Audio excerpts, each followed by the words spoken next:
Good morning all. Happy Teachers Day to all. Today I am going to speak on splenic artery embolization and splenic irradiation for the management of hypersplenism. This is the overview of my talk. First I brief about the hypersplenism, type of hypersplenism, then the management option available in the hypersplenism. Next I will discuss about the splenic artery embolization, technique, complication, and last part is the splenic irradiation. As we know that the hypersplenism is a clinical condition characterized by grossly enlarged spleen which causes the sequestration and pulling of blood cells, and this lead to peripheral cytopenia. And in all such patients, underlying bone marrow is always reactive or hyperplastic. Hypersplenism broadly categorized into two categories: primary hypersplenism, when etiology arises from the spleen itself, or secondary hypersplenism, when associated condition of the body causes the enlargement of spleen. Secondary hypersplenism causes include portal hypertension, infection, granulomatous inflammation, myeloproliferative disorders, or malignancy. In cirrhosis, approx 11 to 55% of patients have hypersplenism. So because of associated condition, because of underlying associated condition, spleen is enlarged in size. It causes the sequestration and pooling of blood cells, and underlying liver condition also decrease the thrombopoietin. Both conditions lead to decrease in the cell production. So our aim of management in hypersplenism is to eliminate the cause of hypersplenism and also to save the normal splenic function. Different management option includes medical management if patient have mild type of hypersplenism, embolization, splenectomy if patient have moderate to severe hypersplenism, and in some patient external irradiation. So in splenic artery embolization, we superselectively or selectively occluded the blood supply of the spleen to a particular portion, which is and it lead to decreased total splenic volume, as seen in this post embolization spleen angiogram, that approx 70% of spleen is not showing parenchymal ossification, and this lead to necrosis of this spleen parenchyma, and it indirectly eliminate the cause of hypersplenism. And we also preserve the small part of spleen, which help in the preserving the normal splenic function. And partial splenic artery embolization effective in the increasing the blood cell count. It is less invasive. Patient have late hospital stay as compared to surgery. And if patient have associated comorbidity or severe cytopenia where surgery not feasible, then we can offer splenic artery embolization. Two different technique of splenic artery embolization: selective partial embolization, non-selective partial embolization. We usually prefer, or literature prefer, selective partial embolization. However, if splenic artery is too tortuous that we not able to negotiate the small lobar branches, then non-selective partial embolization can be offered. This is the case example of selective partial embolization. This patient referred to us in view of recurrent skin infection because of the low leukocyte counts. Underwent CT, which show grossly enlarged spleen, approx 2.5 times of the liver size, and this angiogram also show very well opacification of the whole of the spleen.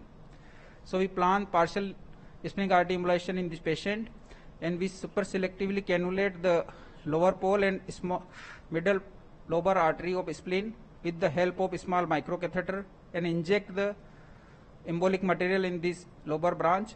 And this is the post-procedure angiogram run, which show that approx 65 to 70% of spleen parenchyma not showing opacification.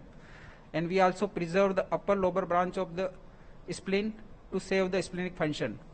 This is the ultrasound image. We show that these are the ischemic changes in lower and mid pole of the spleen. This is the follow-up CT. We show that now no opacification is seen in the middle and lower part of spleen, and small part of spleen in middle pole also showing parenchymal ossification. We usually offer lower pole and mid pole embolization, as it prevents the complication related to pulmonary system. However, if patient is tentative candidate for gastric varicose embolization, and these gastric varices are in continuity or taking afferent from the upper pole of the spleen, then we may go for the upper pole embolization because this decreases the blood supply to the gastric varices. Permanent embolic material lead to better laboratory and radiological outcome, and we usually use 300 to 700 PUA particle size. How much volume we embolize, it depends upon the clinical condition and underlying liver condition. Literature suggests that 50 to 70% of embolization helpful in the improvement of the blood cell count. If we embolize more than 70 to 80% of total spleen mass, it increases the chances of complication. And if we embolize less than 50% of total splenic volume, then there is high rate of relapse of the primary cause. After embolization, usually platelet count rises within 12 to 24 hours and peak usually reach in the 1 to 2 week. Leukocyte count usually rises within 1 day and peak usually reach in the 3 days. However, RBC count usually start late and peak usually reach in the 3 to 6 months. We can also judge the effectiveness of partial embolization by knowing the change in the splenic volume or by knowing the improvement of the gastric mucosa on endoscopy. These are the indication of partial splenic artery embolization. Most common indication is to improve the blood cell count in condition like idiopathic thrombocytopenic purpura, thalassemia, idiopathic hypersplenism, prior to anti-cancer therapy, prior to antiviral therapy, or second most common indication is for the management of portal hypertension and its associated sequelae. We also use the splenic artery embolization in some patient of partial splenic artery steal syndrome. Contraindication of splenic artery embolization: if patient have a source of infection at the time of procedure, if underlying liver condition is poor, that is child per class C status of the liver, if hepatofocal blood flow is present, that is flow is not going toward the liver, or underlying bone marrow is hypocellular. So in day-to-day practice, most common indication is to improve the blood cell. If patient have a clinical symptoms related to low blood cells like severe purpura, recurrent skin infection, and some patient which are tentative candidate for the chemotherapy or immunosuppressive therapy and also have a low platelet count, then we may offer the partial splenic artery embolization prior to these therapies.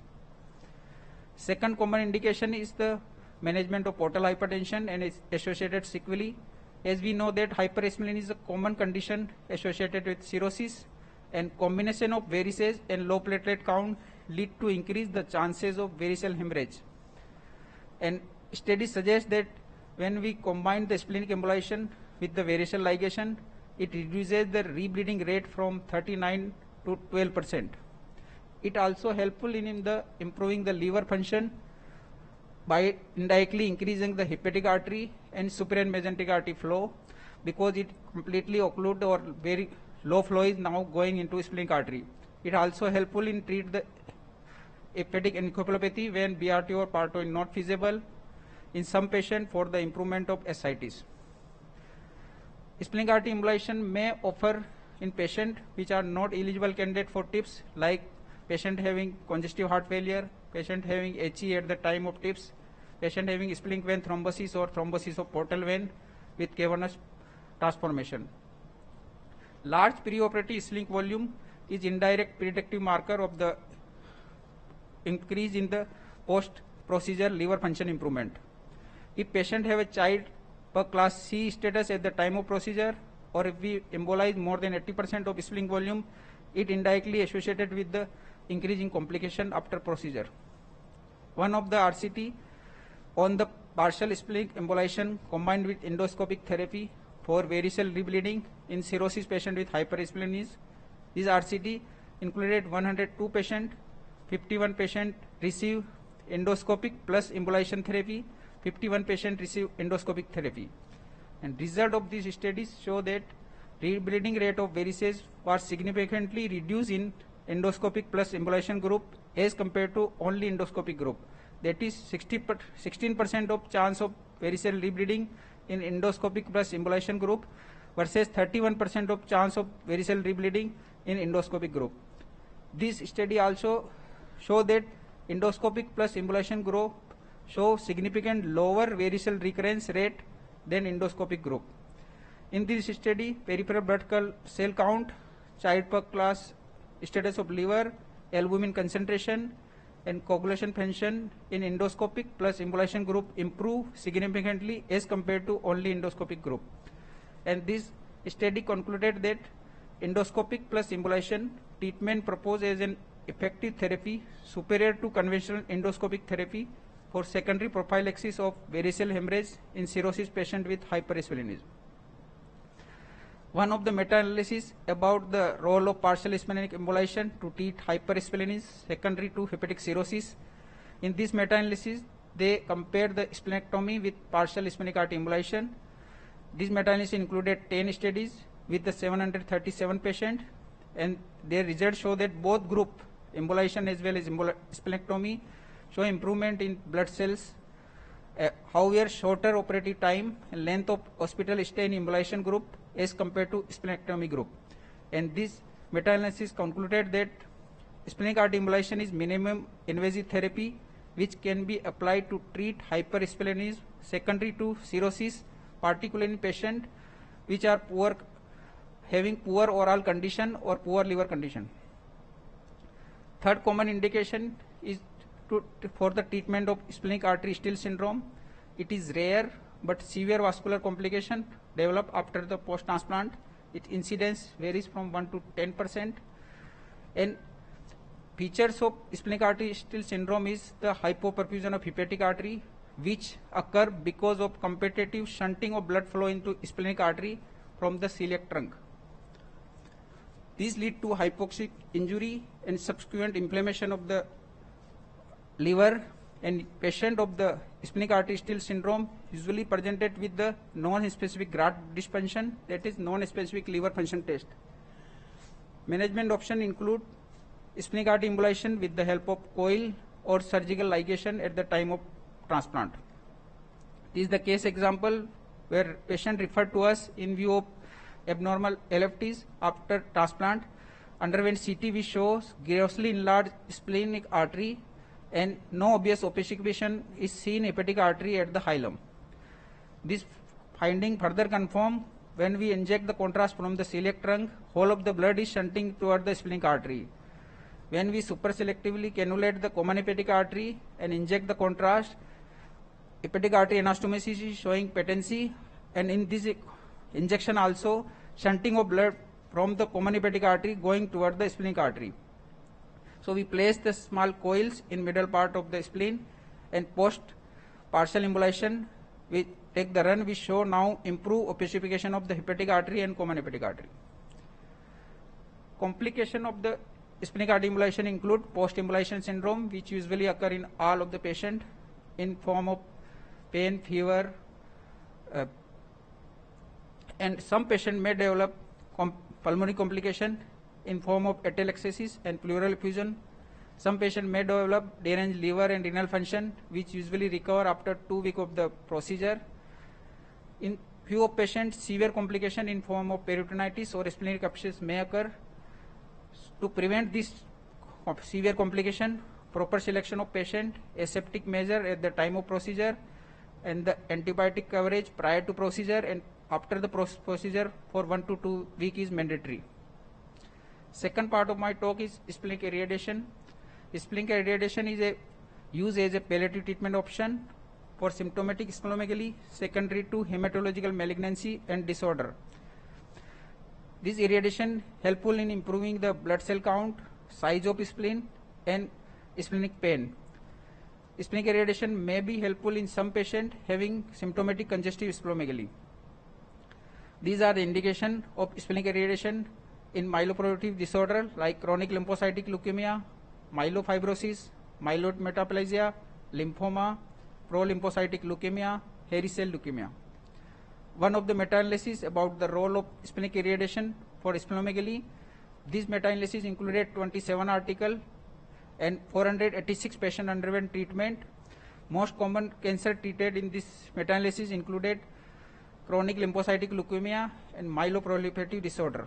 Regime used in this meta-analysis was n grays in 1 gray fraction over 2 weeks, and they concluded that splenic irradiation is safe and efficacious method for treating symptomatic splenomegaly from hematological malignancies. One of the case series about the role of low dose splenic irradiation for the management of symptomatic congestive splenomegaly. Under this case series, 5 patients treated, 4 patients got relief from splenic pain after the splenic irradiation, 4 patients saw improvement in the blood cells, 2 patients showing slightly decrease in the size of the spleen, and this case series concluded that low dose splenic irradiation seems to be effective in treating symptomatic congestive splenomegaly for patients which are contraindicated for splenectomy or embolization. In recent year, 44 patients underwent splenic artery embolization in our department. Out of 44 patients, 24 patients received embolization prior to antiviral and chemotherapeutic drug. 7 patients for the severe purpura as a symptoms. 7 patients for the severe purpura as a symptoms. 4 patients for the recurrent skin infection. 6 patients for the splenic artery steal syndrome, and 5 patients prior to major surgery. All patients show improvement in thrombocyte and leukocyte at the 1 month and 6 month. Out of 44 patients, 42 patients and 39 patients have platelet count more than 80,000 at 1 month and 6 months after the procedure. And our aim of the embolization was achieved in approx 93% patient, that is 41 patient out of 44 patient. And we also found that platelet and leukocyte count rose significantly within 1 week of the embolization, and leukocyte counts within normal limit after procedure and significantly higher than the pre-procedure in all patients. Hemoglobin did not significantly alter after just procedure, but returned to normal after 6 months of the post-procedure. Majority of patients develop post-embolization syndrome, mainly in the form of pain. This is the algorithm for the management of hypersplenism. Whenever patient of hypersplenism is referred to us, first we have to categorize severity of hypersplenism as well as the type of hypersplenism by the clinical examination, detailed workup. If patient have a mild symptoms, we can manage hypersplenism by medical management or treatment of underlying cause. If patient have a severe hypersplenism or moderate to severe or have a clinical symptoms, we may opt for the splenic artery embolization, splenectomy, or in some patient irradiation. In mild symptomatic patient, if patient have a low platelet and a tentative candidate for chemotherapy or antiviral therapy, we may opt for the partial splenic artery embolization.